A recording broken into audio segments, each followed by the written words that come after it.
Yo les gars, aujourd'hui on se retrouve pour une série à voir ou à revoir. La série est Five Days at Memorial, inspirée d'un livre mais particulièrement de faits réels. Alors c'est une série Apple TV. Cela dit, vous pouvez la retrouver sur Canal+, puisque toutes les séries Apple TV sont sur Canal+. Alors la série, il y a une saison pour 8 épisodes.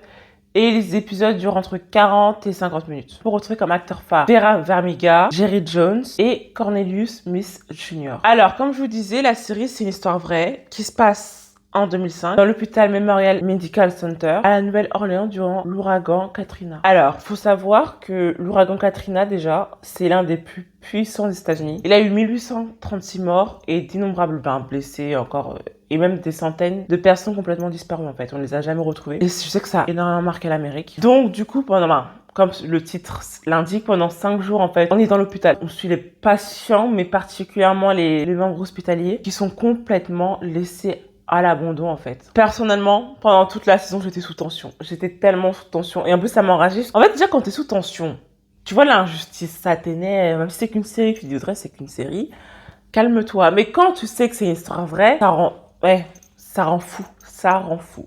Bref. Alors, comme je vous disais, on a la tension, la pression et la peur que les aides-soignants, enfin, les bains hospitaliers, en fait, ont de base eux-mêmes. Plus, faut aussi s'occuper des patients. Et eux-mêmes, ils ont déjà, alors, comme je viens de dire, la pression, la tension et la peur. Et en plus, eux-mêmes, ils doivent canaliser la peur d'autrui, en fait, des patients eux-mêmes. Donc, déjà, pour commencer, pour vous dire déjà un peu le topo, et pour rien de faciliter, il faisait une chaleur monstre durant l'ouragan Katrina. À un moment donné, en fait, il se retrouve sans clim. Le générateur, il fonctionne plus. Il y a un manque de médicaments, moins de nourriture, moins d'eau. Tu te dis, mais comment ils vont s'en sortir, en fait? Comment on va s'en sortir? 5 jours, nous avons dû affronter les pires conditions possibles.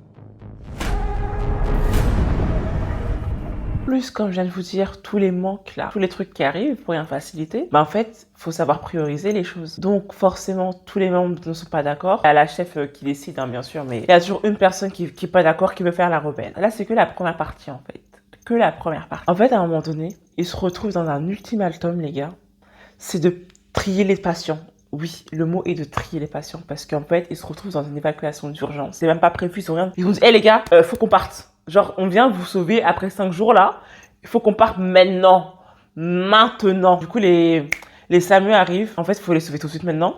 Et on n'a pas le temps, en fait. On n'a pas le temps. Vos patients, on n'a pas le temps. Faites le tri de qui est plus important au moins important. Donc, il y a les choix pas faciles. Il faut faire les choix entre les nouveau-nés, les patients valides, les patients en phase terminale, les patients dans le coma, les personnes non qui ne peuvent pas être transportées parce que, je sais pas moi, problème de poids par exemple. Et j'en passe, les gars. Donc, déjà, juste les choix, tu te dis, ah ouais, c'est chaud. Tu te dis, c'est toi, humain. Comme je l'ai dit, certes, il y a tous les aides-soignants et tout qui ont donné leur avis, mais il y a la responsable qui a le mot de la fin, en fait, qui dit, bon, c'est le truc. Et en fait, du coup, tu as cette responsabilité, en fait. Et moi, clairement, j'aurais fini en dépression. Mais on aurait pu croire qu'on s'arrête là, en fait. C'est juste un choix on est dans un hôpital, ils sont laissés à l'abandon, faut faire un choix et tout. Mais non, en fait. Deuxième partie de la série. On se retrouve en fait après, la série se revient en fait sur une enquête qui a été faite suite à la mort de 45 patients. 45 patients qui sont morts là comme ça. Donc je n'en dirai pas plus, je vous laisserai découvrir la série. On a retrouvé 45 cadavres sur place. Comment ça a pu arriver? C'est une série que je conseille mais énormément parce qu'en plus de ça, ce que j'ai beaucoup apprécié, c'est qu'en déjà, le générique est très bien fait parce qu'en fait, le générique, pas la Nouvelle-Orléans qui se fait avaler, en fait, par toute l'eau, tout l'ouragan, en fait. Et du coup, pour revenir à ce que je disais de base, c'est que ce que déjà j'ai bien aimé, c'est que pas seulement focus sur l'hôpital, il te montre en fait déjà les images d'archives de toutes les personnes qui étaient, l'ouragan, en fait. Déjà, il faut savoir que toutes les maisons, en fait, les maisons étaient avalées. Toutes les personnes étaient sur leur toit. Tu vois, les images d'archives des personnes qui demandent à l'aide.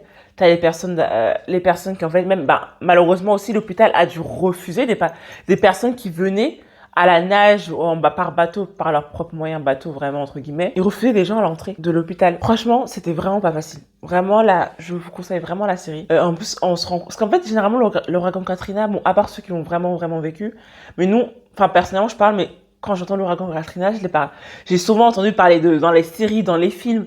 Donc en fait, je sais l'ampleur que ça a eu, l'importance que ça a eu aux États-Unis. Mais en fait, là, quand tu vois les images d'archives, les personnes laissées à l'abandon, les choix qui ont été faits. Enfin bref, même, je crois que c'était George Bush, je sais pas de bêtises, qui était président.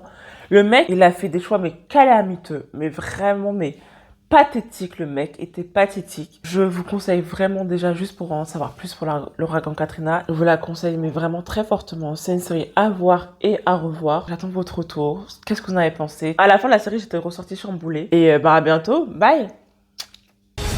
Si vous aviez le choix entre soulager les patients en leur accordant une mort rapide ou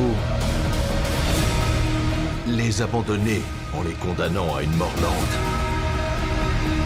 quel choix feriez-vous?